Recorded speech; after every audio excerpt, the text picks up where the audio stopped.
Assalamualaikum warahmatullahi wabarakatuh. Anak-anakku semuanya, bagaimana kabarnya? Alhamdulillah, pada hari ini kita bisa bertemu lagi walaupun tidak secara langsung. Marilah kita mulai hari ini pelajaran fikih syariah. Yang kemarin sudah Pak Rahmat kasih tugas tentang penyembelihan. Sedangkan untuk hari ini kita akan mempelajari tentang kurban, ibadah kurban. Tetapi sebelumnya marilah kita membaca suratul Fatihah terlebih dahulu agar dalam pembelajaran ini kita mendapatkan ilmu yang bermanfaat dan akhirnya nanti bisa membawa kalian semua ilmu yang berguna bagi diri kalian, bagi masyarakat kalian, bagi nusa bangsa dan agama. Hadiyatan ila hadratil habibina syafi'ina wa qurrati a'yunina sayyidina Muhammadin Muhammadin sallallahu alaihi wasallam wa alihi wa ashabihi kiram.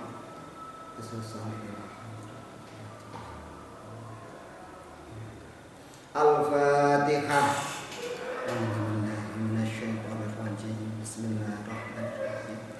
Alhamdulillahirabbil alamin arrahmanir rahim maliki yaumiddin. Iyyaka na'budu wa iyyaka nasta'in ihdinas siratal mustaqim siratal ladzina an'amta 'alaihim ghairil maghdubi 'alaihim Rabbi ghfirli wa liwalidayya wa lil mu'minina amin. A'udzu billahi minasy syaithanir rajim. Bismillahirrahmanirrahim. Alhamdulillahirabbil alamin wa bihi nasta'inu ala umuri dunya waddin. Wassalatu wassalamu ala asyrafil anbiya'i wal mursalin sayyidina wa maulana Muhammadin sallallahu alaihi wasallam wa ala alihi wa ashabihi wa barik wa sallim ajma'in. La haula wa la quwwata illa billahil aliyyil azim. Qala al-mu'allif rahimahullah ta'ala wa nafa'ana bihi wa bi ulumihi fid dharaini amin. Coba kalian buka PDF kalian halaman 13, yaitu tentang ibadah kurban. Yang pertama menjelaskan tentang pengertian, dalil dan hukum kurban. Kemudian yang kedua menerangkan tentang sejarah singkat ibadah kurban. Dan yang ketiga menerangkan tentang ketentuan hewan kurban. Yang keempat, sunah-sunah dalam menyembelih kurban. Kemudian yang kelima, tata cara menyembelih kurban. Yang keenam, yang terakhir adalah hikmah menyembelih kurban. Marilah kita pelajari yang pertama, yaitu tentang pengertian kurban. Kurban adalah berasal dari bahasa Arab, yaitu yang artinya adalah PDKT, pendekatan diri. Qoroba, kalau di sini berasal dari kata qoroba, fi'il madhinya. Itu artinya dekat. Sedangkan untuk arti istilah, yaitu istilah fikih yang dinamakan kurban adalah menyembelih binatang ternak yang telah memenuhi syarat-syarat tertentu, kemudian disembelih pada waktu yang telah ditentukan semata-mata untuk mendekatkan diri kepada Allah Subhanahu wa ta'ala. Itu adalah pengertian dari kurban menurut istilah. Kemudian di sini yang ingin Pak Rahmat jelaskan adalah langsung yang kelima saja tentang tata cara menyembelih kurban. Untuk yang sejarah ketentuan hewan kurban bisa kalian baca di PDF kalian masing-masing. Di sini yang Pak Rahmat ingin jelaskan nanti yang sesuai dengan kitab, yaitu tentang tata cara menyembelih kurban. Kurban menurut Imam Hambali itu hukumnya adalah wajib.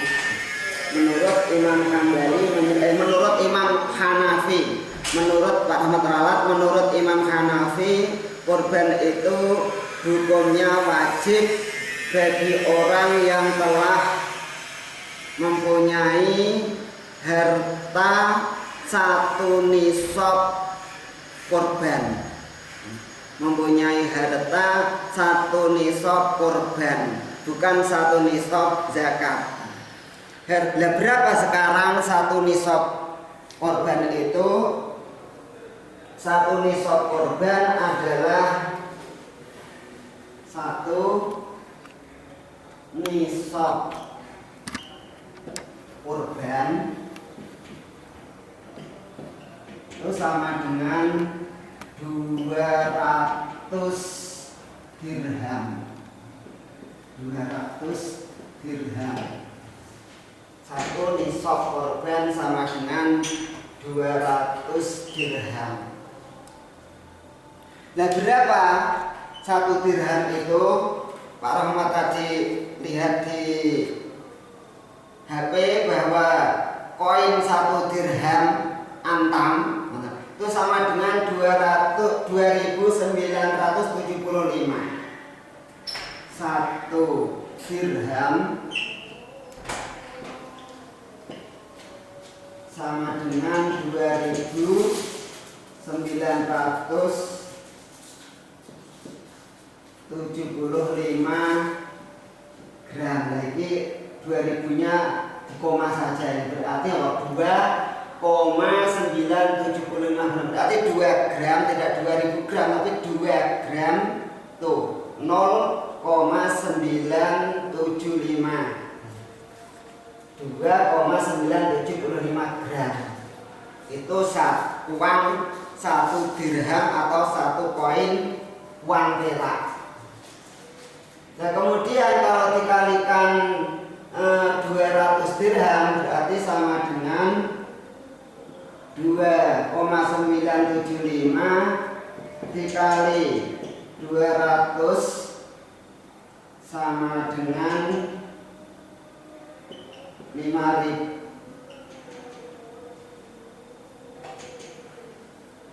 595 gram.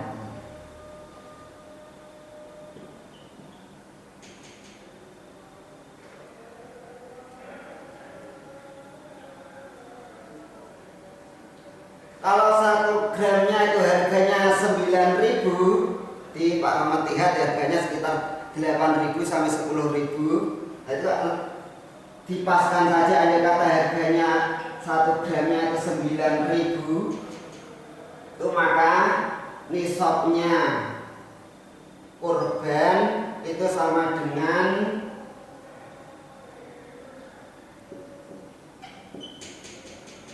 5.355.000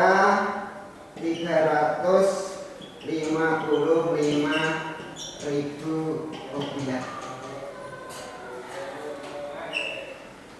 Berarti orang yang mempunyai uang 5.355.000 rupiah itu sudah mempunyai 1 nisab kurban.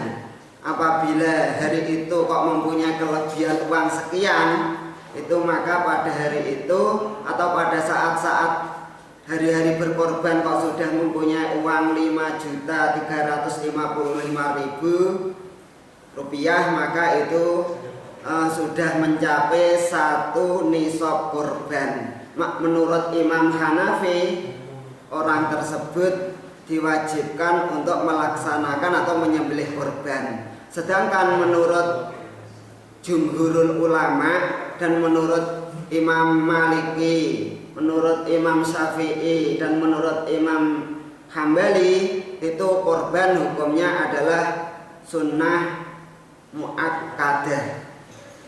Kemudian bagaimana cara menyembelih kurban? Di sini Pak Rahmat bacakan wal afdalu ayyadbaha bi nafsihi in qadara. Dan yang lebih utama adalah seseorang yang berkorban menyembelihnya sendiri jika mampu. Wa illa ya'muru ghairahu. Akan tetapi apabila tidak mampu maka hendaklah minta tolong kepada orang lain. Minta tolong untuk disembelihkan. Wa yustahabbu ayyahdura bi nafsihi 'inda dzabhi. Walaupun sudah minta tolong kepada orang lain, akan tetapi pada waktu penyembelihan kurban wa yustahabbu ayyahdura bi nafsihi 'inda dzabhi. Disunahkan orang yang berkorban untuk menghadiri sendiri ketika penyembelihan. Wa yukrahu tarkut tawajjuhi ilal qiblah. Dimakruhkan ketika menyembelih tidak menghadap ke arah kiblat. Berarti ketika akan melakukan penyembelihan binatang korban dihadapkan ke arah kiblat. Berarti kalau di sini itu binatangnya kakinya berada di barat, kemudian kepalanya berada di selatan. Kakinya berada di barat, keempat kakinya berada di barat, terus kemudian kepalanya binatang yang disembelih berada di sebelah selatan. Maksudnya binatangnya itu kepalanya di selatan, kemudian dirobohkan kaki-kakinya di arah barat. Yang menyembelih berada di sebelah timurnya menghadap ke kiblat. Kalau tidak menghadap ke kiblat, ya sah-sah saja kurbannya, penyembelihannya juga sah, tetapi hukumnya makruh. Setelah menghadap kiblat dan sebelum menyembelih disunatkan untuk membaca inni wajjahtu wajhiya lilladzi fataras samawati wal arda hanifan musliman wa ma ana minal musyrikin. Ketika binatangnya sudah direbahkan menghadap kiblat, orang yang akan menyembelih disunahkan untuk membaca inni wajjahtu wajhiya lilladzi fataras samawati wal arda hanifan musliman wa ma ana minal musyrikin. Kemudian dilanjutkan dengan membaca takbir. Allahu akbar, Allahu akbar, Allahu akbar. La ilaha illallah, Allahu akbar. Allahu akbar walillahil hamd. Itu bisa. Berarti untuk kalimat walillahil hamd ini sudah ya. Untuk kalimat takbir yang dibaca ketika takbiran atau ketika akan menyembelih binatang kurban ada kata-kata walillahil ham. Ini Pak Rahmat mempunyai apa?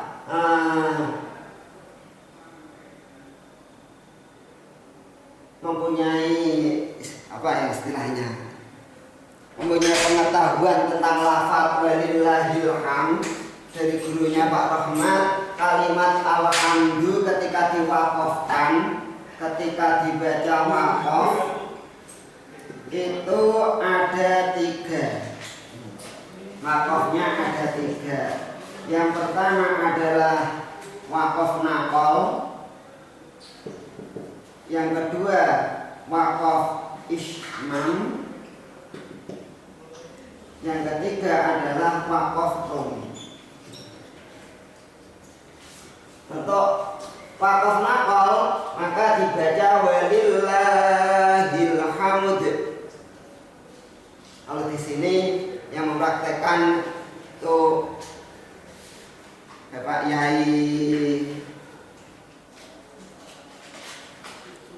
Yai sebenarnya kok pesan jabar tuh walillahil hamd. Walillahil hamd itu wakafnya wakaf nakal. Nah kalau wakaf rum itu bacaan atau dalnya lafaz alhamdu itu dibaca dhammah tetapi sangat pelan sekali. Walillahil hamd. Kalau orang yang tuli maka tidak akan mendengar dunya dibaca dhammah. Walillahil hamd. Tetapi kalau wakaf isman dunya tidak dibaca dhammah tetapi hanya bibirnya saja yang seakan-akan mengucapkan lafaz du. Berarti dibaca walillahil hamd.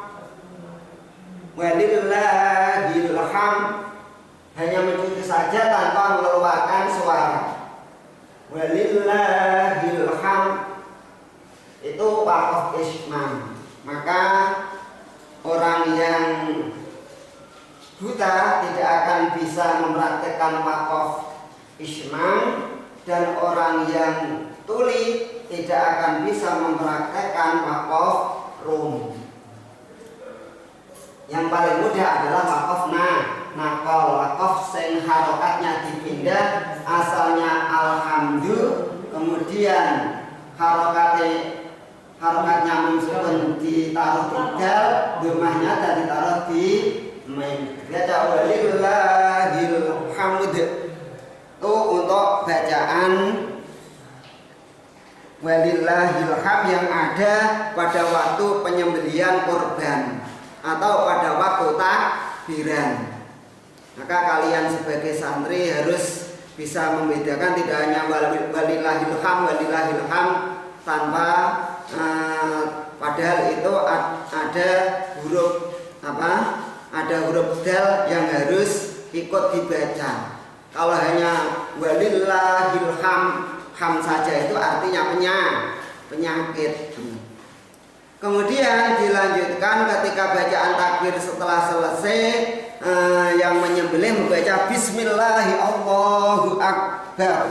Bismillahi Allahu akbar, langsung binatang tersebut dieksekusi, disembelih. Berarti ketika sudah binatang itu direbahkan menghadap ke arah kiblat, membaca bersama-sama dengan jamaah yang hadir, inni wajjahtu wajhiya lilladzi fataras samawati wal arda hanifan musliman wa ma ana minal musyrikin. Allahu akbar, Allahu akbar, Allahu akbar. La ilaha illallah, Allahu akbar. Allahu akbar walillahil hamd. Bismillahirrahmanirrahim. Allahu akbar. Langsung disembelih, dan ketika penyembelihan sudah selesai maka disunahkan juga untuk membaca doa setelah penyembelihan, yaitu nanti Pak Rahmat kirimkan tulisannya, yaitu bacaannya Bismillahirrahmanirrahim. Alhamdulillahirabbil alamin. Wassalatu wassalamu ala asyrafil anbiya'i wal mursalin sayyidina wa maulana Muhammad wasallam. Allahu akbar, Allahu akbar, Allahu akbar. Allahumma salli ala sayyidina Muhammad wa ala ali sayyidina Muhammad. Allahumma taqabbal minhu minallahi wa ilallahi wallahu akbar. Allahumma minka wa lakallahumma taqabbal minhu. Al-Fatihah. Maka proses penyembelihan kurban sudah selesai. Kemudian kalau korbannya lebih dari satu, ya dimulai lagi. Nanti setelah binatang tersebut dihadapkan ke kiblat, dimulai lagi membaca ini wajah itu, seterusnya, dan diakhiri dengan bacaan doa. Demikianlah tata cara menyembelih kurban. Sedangkan untuk hikmah menyembelih kurban dan yang lain-lain bisa kalian buka di PDF kalian dan kalian pelajari. Dari saya sekian. Assalamualaikum warahmatullahi wabarakatuh.